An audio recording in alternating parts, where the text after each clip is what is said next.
Hey lovely people, have a beautiful day. Welcome back to our channel అందాల లోగిలి. ఈరోజు నేను మీకు వినిపించబోయే కథ పలుకే బంగారమాయన. ఇక కథలోకి వెళ్తే, నాన్న, నువ్వు కొనే ప్రతి వస్తువు నానమ్మ కోసమేనా? కొత్త ఏసీని అమ్మ గదిలో బిగించమంటూ నేను పనివాళ్లతో చెబుతుంటే విన్న మా అబ్బాయి వినోద్ తన అయిష్టతని బాహాటంగా ప్రదర్శించేసి విసురుగా బయటికి వెళ్ళిపోయాడు. కొడుకు మాటలు బిగ్గరగా వినిపిస్తుంటే వంటింట్లో నుండి హాల్లోకి వచ్చిన కోమలితో పెద్దంతరం చిన్నంతరం లేకుండా ఎంత పెడసరంగా మాట్లాడుతున్నాడో చూడు అన్నాను కోపంగా. వాడన్న దాంట్లోనూ నిజం ఉంది కదండి. 6 నెలల క్రితం ప్లాస్మా టీవీ కొంటున్నారని చెప్పగానే ఫ్రెండ్స్తో కలిసి సరదాగా అందులో క్రికెట్ మ్యాచ్లు చూడొచ్చని వాడు ఆశపడ్డాడు. తీరా చూస్తే మా అమ్మకి చత్వారం ఉంది, పెద్ద స్క్రీన్ పైన బొమ్మలు బాగా కనబడతాయి అంటూ దాన్ని కాస్త తీసుకెళ్లి అత్తయ్య గారి గదిలో పెట్టించారు. ఇలా ప్రతి విషయంలో ప్రథమ తాంబూలాన్ని మీ అమ్మగారికి అందిస్తుంటే ఇంట్లో మిగతా వాళ్ళకి ఉండదా మరి, మండదా మరి? ఓ పక్కన కొడుకుని సమర్థిస్తూనే పనిలో పనిగా తన అక్కసును వెల్లడించింది మా ఆవిడ. నా చిన్నతనాన్నే నాన్న చనిపోతే ఎన్నో కష్టాలు భరించి నన్ను పెంచి పెద్ద చేసిన మా అమ్మకి ఈ మాత్రమైనా సౌకర్యాలని కల్పించడం కొడుకుగా నా విధి. అది మాత్రమే కాదు శ్యామల, అమ్మ గదిలోనే అన్ని ఏర్పాట్లు ఉంటే అమ్మకిక గది దాటి బయటికి వచ్చే అవసరం ఉండదు. దాంతో ఆవిడ ప్రాణానికి హాయిగా ఉంటుంది, నీకు వెసులుబాటుగా ఉంటుంది. చీటికి మాటికి అమ్మ హాల్లో తచ్చాడుతూ ఉంటే నీ ప్రైవసీకి ఇబ్బంది కలిగించిందని చిర్రుబుర్రులాడుతూ కంప్లైంట్ చేసేది నువ్వేగా, కాదంటావా? ఆ మాట నిజమేలేండి. అత్తయ్య గారు హాల్లోకి వచ్చి ప్రతి విషయాన్ని ఆరాలు తీస్తుంటే నాకు మహా చిరాకు వచ్చేస్తుంది. పోనీ ఆవిడ అంతటితో ఆగినా సర్దుకుందును. కానీ అక్కడే సోఫాలో కూర్చుని నా కోసం వచ్చే ఫ్రెండ్స్ అందరితోనూ బాతాకాని పెట్టుకుంటారు. ఇంక మన గోపిగాడు కనిపించడం ఆలస్యం. వాడి చెవిలో జోరీగలాగా దూరి ఏవో నీతి బోధలు చేస్తూనే ఉంటారు. అవన్నీ వాడికి నచ్చవు. అలాగని పెద్దావిడని ఏమీ అనలేక నా మీద ఎగురుతాడు. ఈ గోలంతా పడే కంటే మీరన్నట్టుగా ఆవిడకి గదిలోనే అన్ని ఏర్పాట్లు చేయడమే ఉత్తమం. అయినా నీ చాదస్తం కానీ, అత్తయ్య గారి కోసం మీరు ఇన్ని చేస్తున్నా నాకైతే ఆవిడ మొహంలో ఏనాడు పిసరంతైనా సంతృప్తి కనిపించదు. ఆవిడ నోట నుండి మీ గురించి ఒక చిన్న పొగడ్త వినిపించదు. పలుకే బంగారమాయన అన్నట్టు ఎప్పుడు మూతి బిగించుకునే కూర్చుంటారు. తను చెప్పవలసింది చెప్పేసి తిరిగి వంటింట్లోకి వెళ్ళిపోయింది శ్యామల.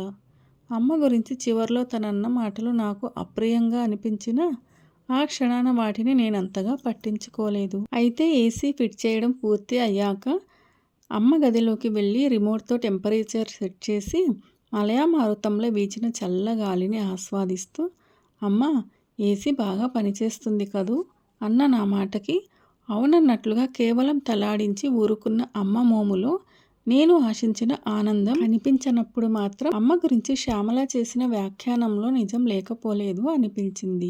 ఆ తర్వాత మాట్లాడేందుకు ఇంకా ఏమీ లేదన్నట్టుగా నిర్లిప్తంగా టేబుల్ పైనున్న భగవద్గీతని అందుకుంటున్న అమ్మతో సంభాషణని పొడిగించడం ఇబ్బందిగా తోచి అక్కడి నుంచి బయటకు వచ్చేసి హాల్లో సోఫాలో కూర్చున్నాను.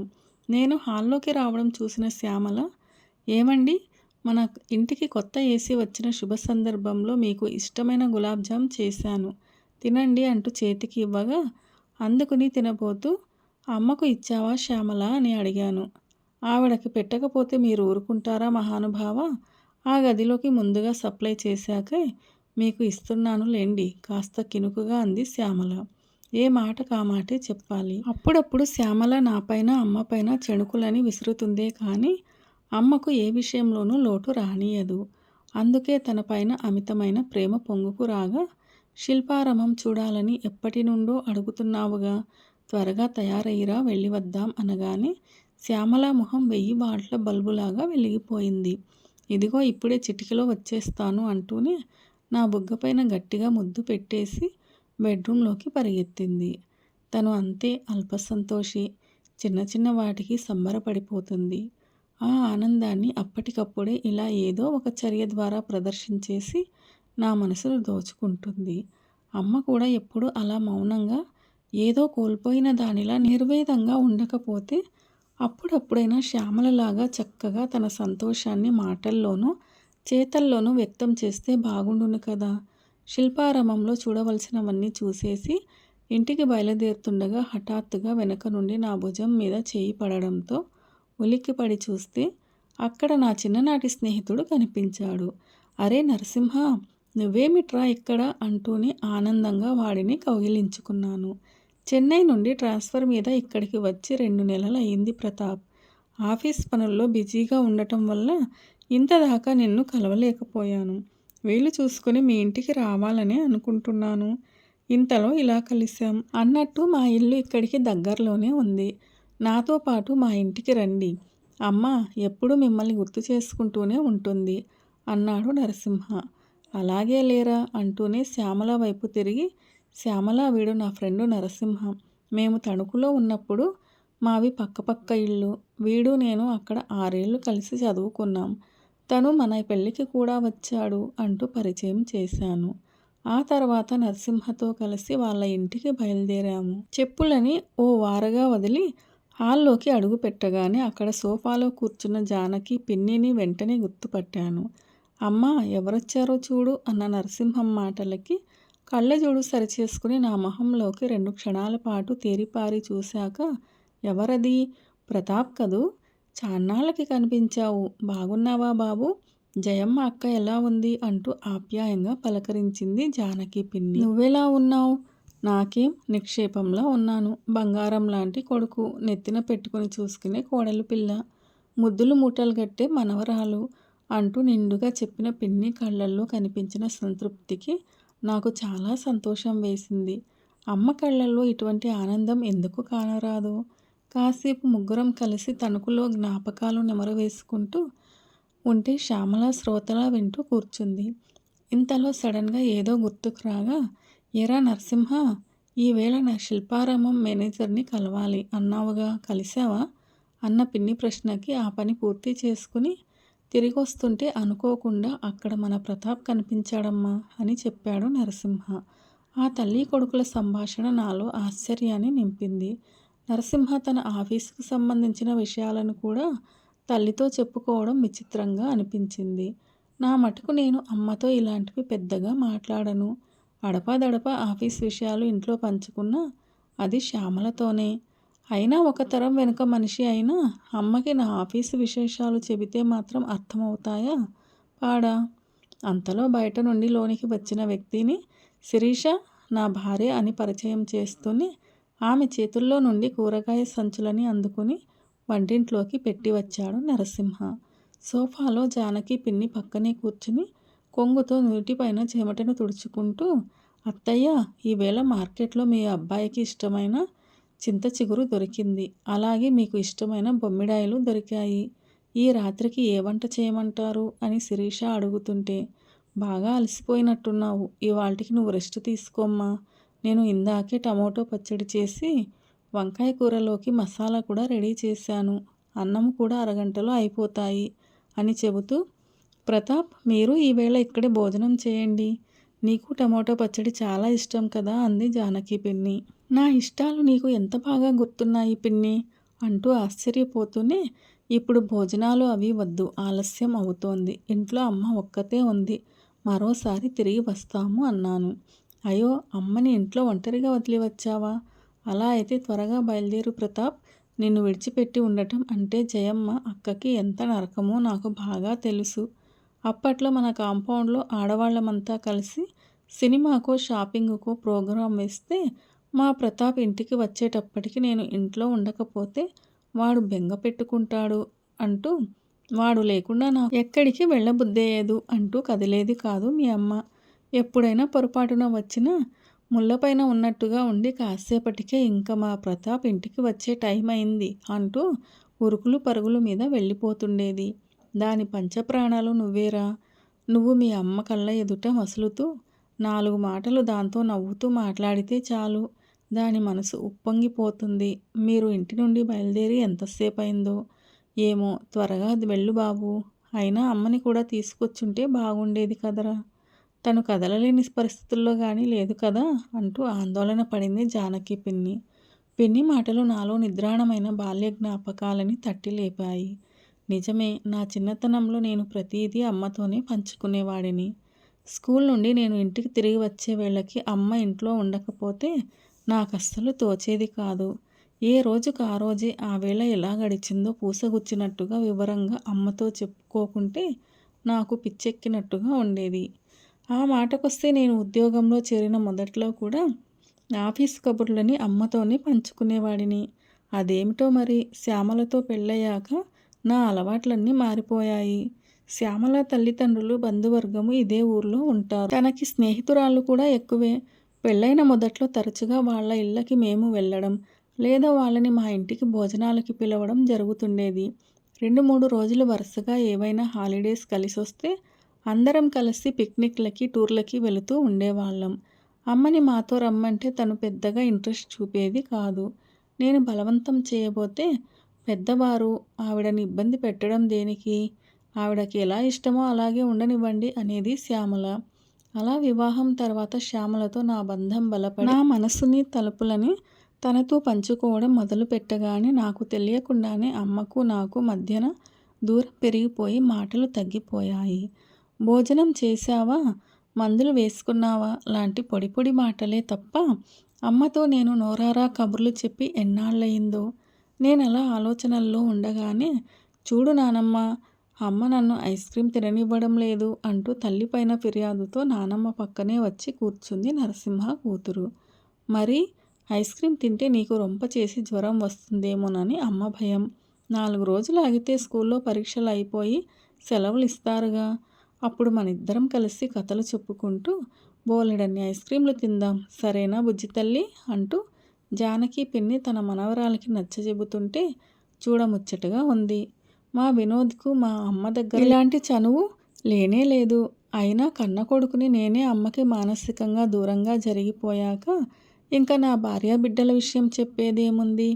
నానమ్మ అంటూ చిన్నతనంలో అమ్మ వద్దకి వినోద్ పరిగెత్తబోతుంటే, ఉష్, నానమ్మని డిస్టర్బ్ చేయకు అంటూ శ్యామల వాడిని వారిస్తూ వెనక్కు లాగేది.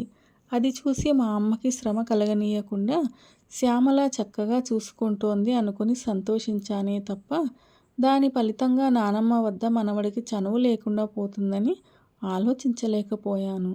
నరసింహ ఇంటి వాతావరణానికి, మా ఇంట్లో పద్ధతులకి నడుమ ఉన్న అంతరం నాకు ఇప్పుడు స్పష్టంగా తెలుస్తోంది.